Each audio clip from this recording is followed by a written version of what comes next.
tnwildlife.org is your direct link to the Tennessee Wildlife Resources Agency. Log on for the latest information about hunting, fishing, boating, or wildlife watching right here in our state. You can purchase a license to hunt, fish, or register your boat right online. Check it out today at tnwildlife.org.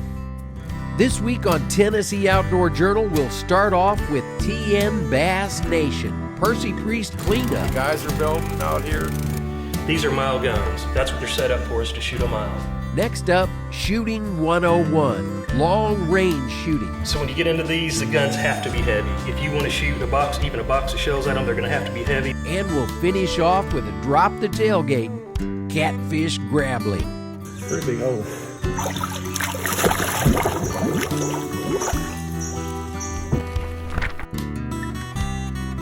Tennessee Outdoor Journal is opening the cover and inviting you in for some outdoor tips, tricks, and behind-the-scenes look at the work being done by your Tennessee Wildlife Resources Agency. Let's turn the page. What kind of legacy will we leave when our days upon this earth are gone? Tell me who will carry on this work that we've begun, care enough to be the keeper of the dream. Thanks for joining us on this episode of Tennessee Outdoor Journal.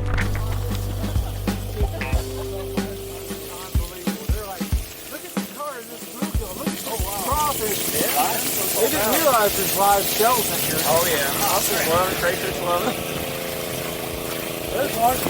The way this all started is, we submitted for a Fish America Foundation grant, and we got it this year to help, with habitat.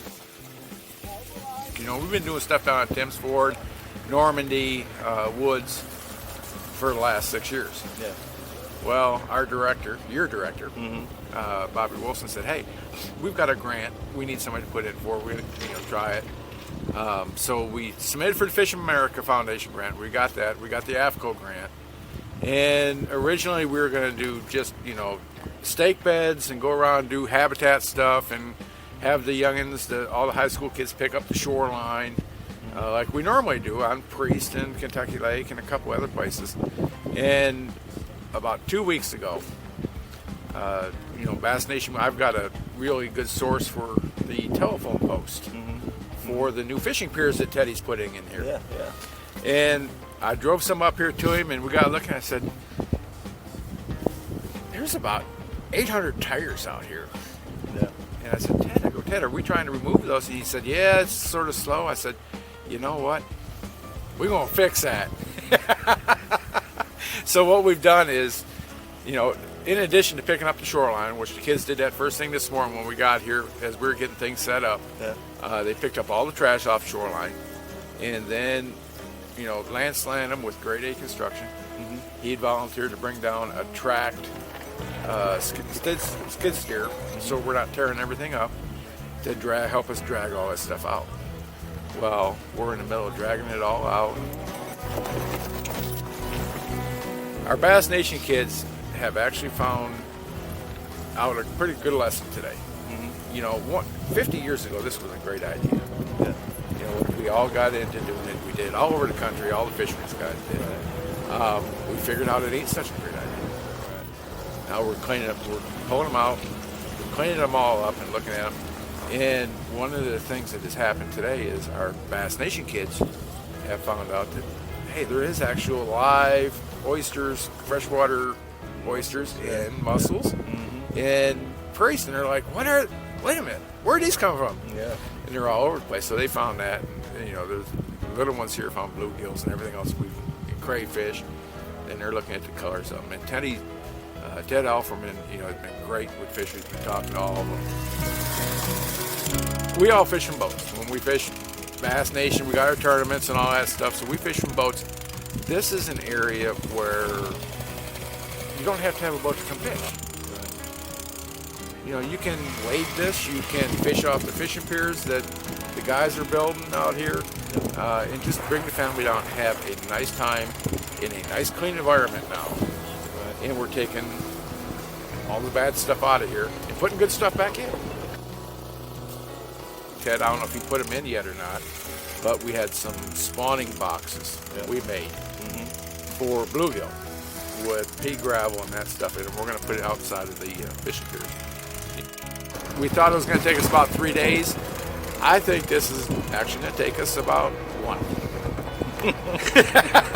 Amazing how that works. Yeah, you know, amazing when you got a lot of the help. I know you've been around, you know, filming a lot of the kids and stuff and filming how they're putting the stake beds in. It's amazing when you got the right equipment. I've got boat captains like Lance that own companies that, hey, I've got a skid steer. Can we get permission to use it? It's a phone call. And we say, yeah, as long as we're not going to tear stuff up. And we turn it back to its natural state.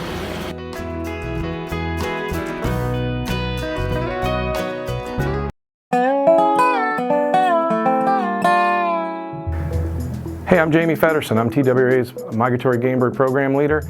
And did you know that there are about 22,000 waterfowl hunters, duck hunters, in the state of Tennessee? And each year, those hunters harvest about 200,000 ducks. We harvest, our top 4 birds in the harvest are mallards, gadwalls, green-winged teal, and wood duck. And we harvest about 90,000 mallards every year. Gadwalls are our second most. We harvest about 16,000 of those. Green-winged teal, about 13,000, and we harvest about 12,000 wood ducks every year. There's plenty of birds out there on the landscape, lots of ducks.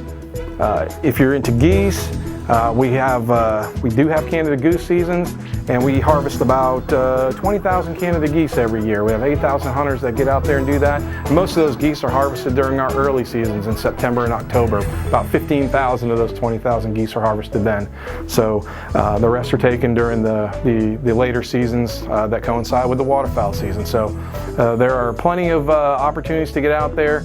We've got plenty of waterfowl and goose hunters out there, so but we can always use some more. So feel free to come on out and enjoy the outdoors.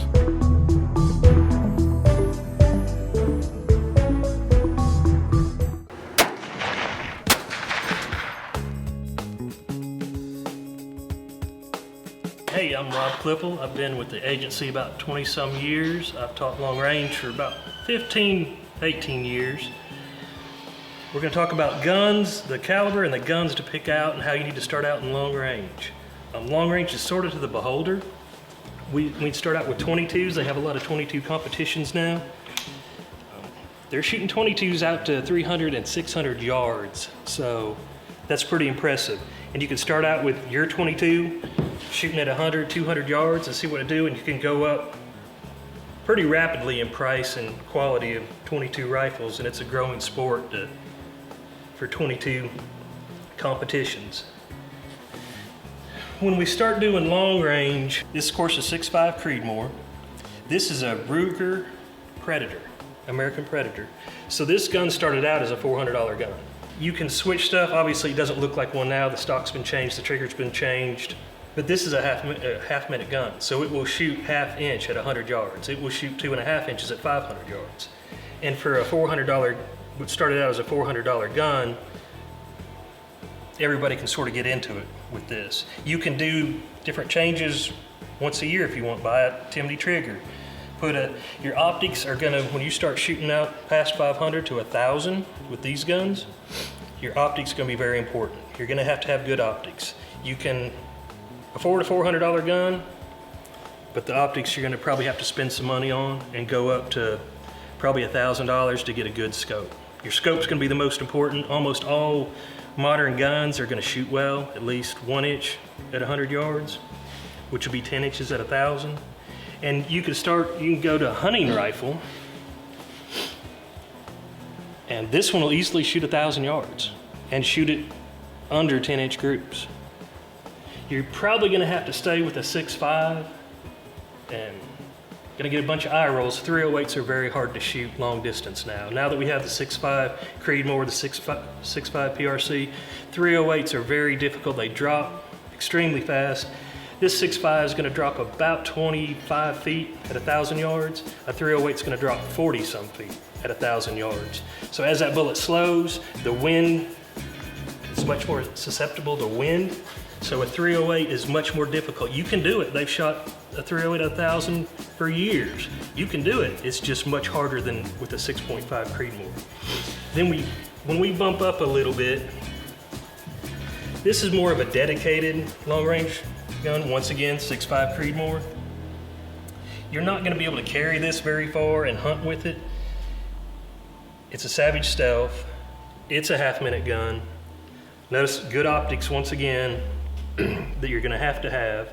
But we're getting more into dedicated guns. And if anybody's trying to get ahead of me and they're like, well, I'm going to take my 300 Win Mag and I'm just going to use it to, it's my hunting gun, I'm going to go shoot long range. You can. This 300, I love it. It's really, really light. It's great to hunt with and carry. When you get out on the range, you are not going to enjoy shooting this. You're going to shoot it a couple times and the recoil is so bad, you're going to have diminished accuracy and you're not going to enjoy it. You aren't going to go back and shoot that again because yes, it has a lot of power, but it's too punishing. That's sort of how they came up with the 6.5 Creedmoor. It's a smaller caliber that'll reach 1,200 yards before it goes subsonic, and it has little, sort of less recoil than a 300 or even a 30-06. You're looking at under a 243 probably recoil, especially in these heavier guns. Then we're going to bump up to even more sort of dedicated. These are dedicated guns. This is a Bergara. It's going to be half-minute. Expensive optics, but you aren't going to carry this far. This is for sitting on a bench. These 6.5s, you can shoot about 1,200 yards before it goes subsonic. You're getting into these two. These are mile guns. That's what they're set up for, is to shoot a mile. 1,760 yards. So when you get into these, the guns have to be heavy. If you want to shoot even a box of shells at them, they're going to have to be heavy. They have a lot of powder in them. They have a lot of power. These will do about 2,000 yards and still stay supersonic. These are dedicated long-range guns, but they're very, very expensive. But you can start out small, and if you enjoy it, keep bumping up. And you can, like I said, start out with your hunting rifle. But a 6.5, if you're going to go get a rifle and starting out, a 6.5 is a great caliber because it has less recoil, it drops less, has less recoil than a 308, and it's going to shoot farther than a 308. Long-range shooting is a really fast-growing sport, and you can start out even with a 22 shooting at 300 yards. That's like shooting one of these bigger guns at 1,000 yards. And if you have a 300-yard range, it's much more accessible than a 1,000-yard range. You can get your hunting rifle, put a better optic on it, you put a better trigger in it, and you can shoot out to 500 and 1,000 yards. When you start enjoying that, then you can bump up and buy a better gun, probably in 6.5 Creedmoor for 1,000, and get your groups down. Then we do have some longer ranges. When you go to a mile and have a dedicated gun, then you're gonna really bump up and have a dedicated gun. But after you've shot 1,000 so long, you really want to shoot a mile. And this is a fast-growing sport, and it's enjoyable. I've done it for years, and I love it. So get out and shoot long range.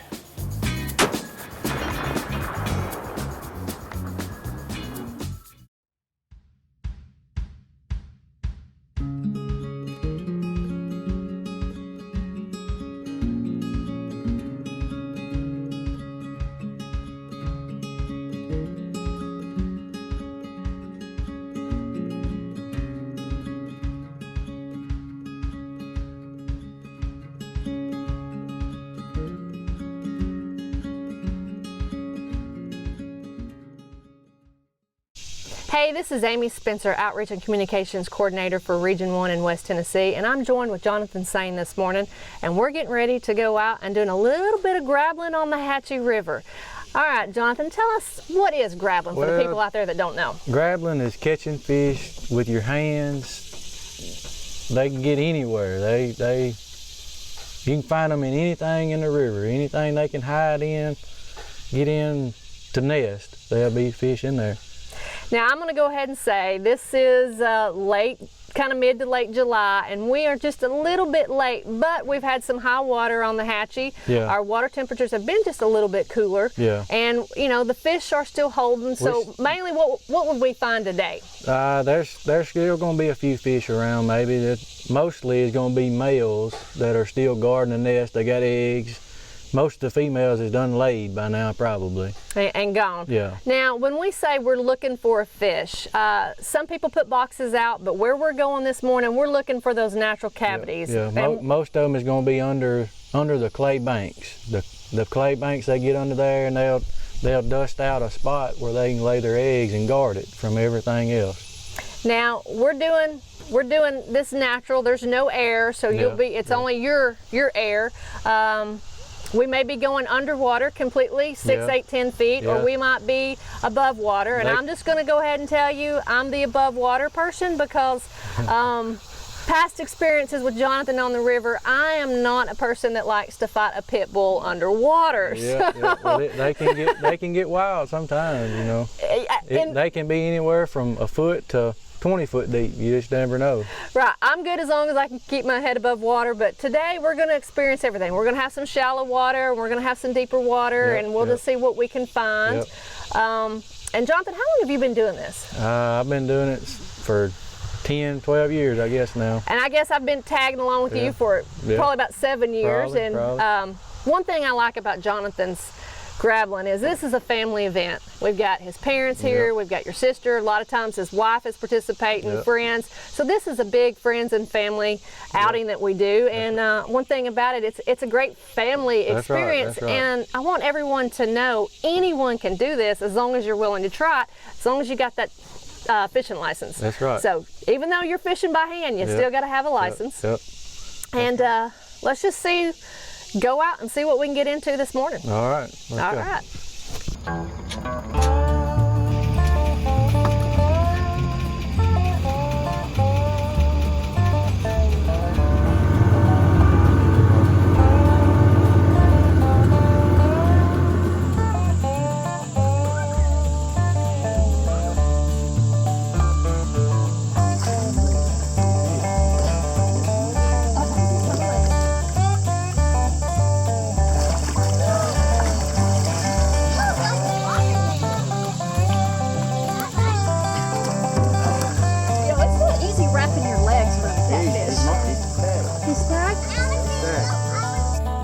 Ago, you all caught this male and a female in the same hole. So he's been here how long? He's been here 4 weeks. And the reason we know that he caught this fish 4 weeks ago is there is actually a fin tag on him. And you keep up with your records. It's got a number on there. I'll weigh them and write that number down, where they come from, where I know next year or 10 years from now what fish it is. Just put them right back in the same hole.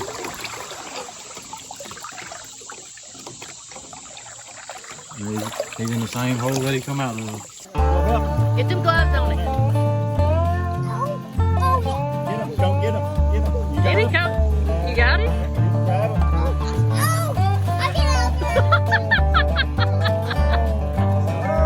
What happened? Tell us again what happened.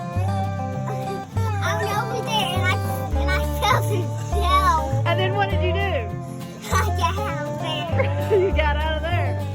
And what we're doing here is we're putting a tag on the fish.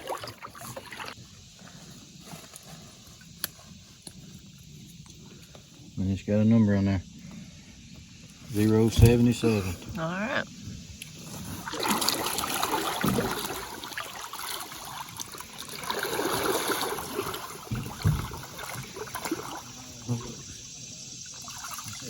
Just get down there where you're comfortable at, and then reach one arm in there. Right. And be sure you get both hands on him before you come out of the hole with him. Look on the side. So I go down and he's on this right side.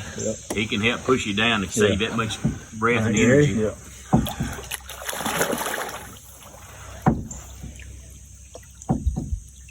I heard it.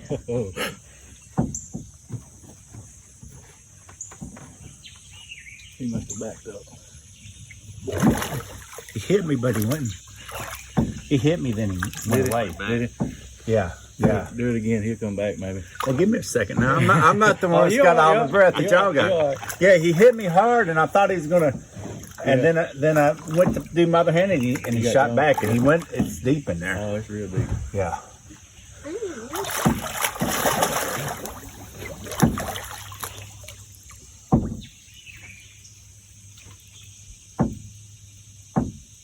I didn't hear it this time. Must have backed up. Backed up. He's backed up. We're gonna have to get there. Try to hook him. Take that thing out. You can feel him. Just kind of pull him up toward you. That little slit right here. Right. You can run it up there and pull it to you, and then grab him with the other hand. And just turn the pole loose, it'll come up. Well, that sounds simple. It is. Wait a minute. If you can run your leg in there, it bites your leg. Either way. It's up to you. It's easier. Turn your foot up. Yeah. When he turn your Put foot it like down, it and raise it up. Cock it out in his mouth. Yeah, let's try that. All right. Because it's deep back Oh there. yeah. Pretty big hole.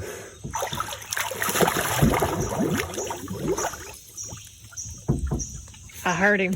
I can feel it shaking him. Easy. He will not. He'll hit it, but he just hits it and lets go. Yeah. You have to be quick with it. You have to catch him quick. Okay. He hits it pretty hard. Too. How far did he come up on your foot? No, he just halfway. A little bit. He Yeah. might not be very big. Yeah, he doesn't. I Then don't I think he's get that you big. with your foot then. Yeah. Yeah, he didn't. If he didn't come over your shoe, No, you'll be all right. no. You will.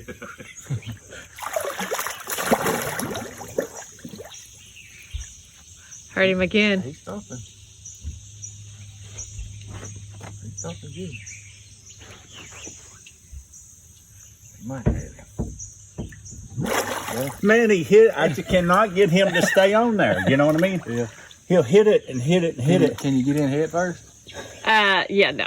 Yeah, I'm probably getting that. That's right there. You're gonna have to try to help me. I get you. Because it's deep up in there. I get you.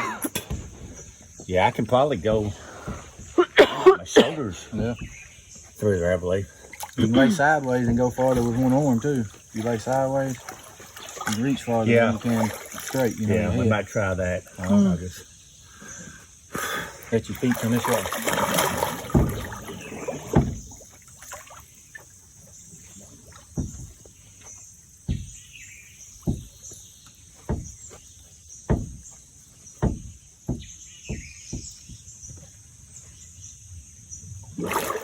I cannot get him. He's bigger than we think he is. Is he? Yeah. I mean, I got him and I cannot pull him out. Oh, hey. I just got him that one head and he's stout. Yeah. Oh yeah. All right, you son of a gun. I'm gonna get him this time. You know what? I mean, I just couldn't. Yeah.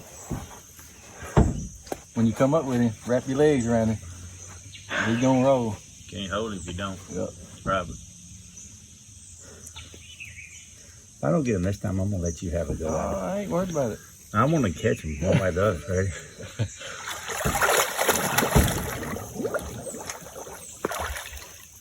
Boy, grabbed him in.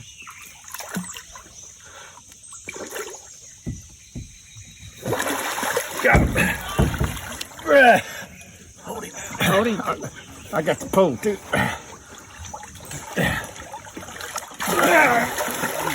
Oh my. Hold on. Told you to figure that out.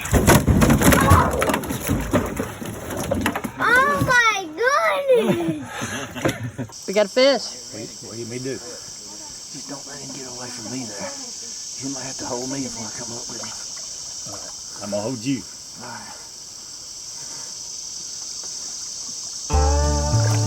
Oh, Lord.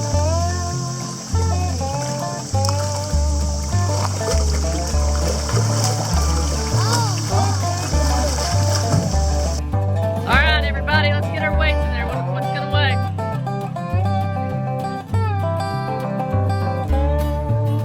$52.7. All right, buddy.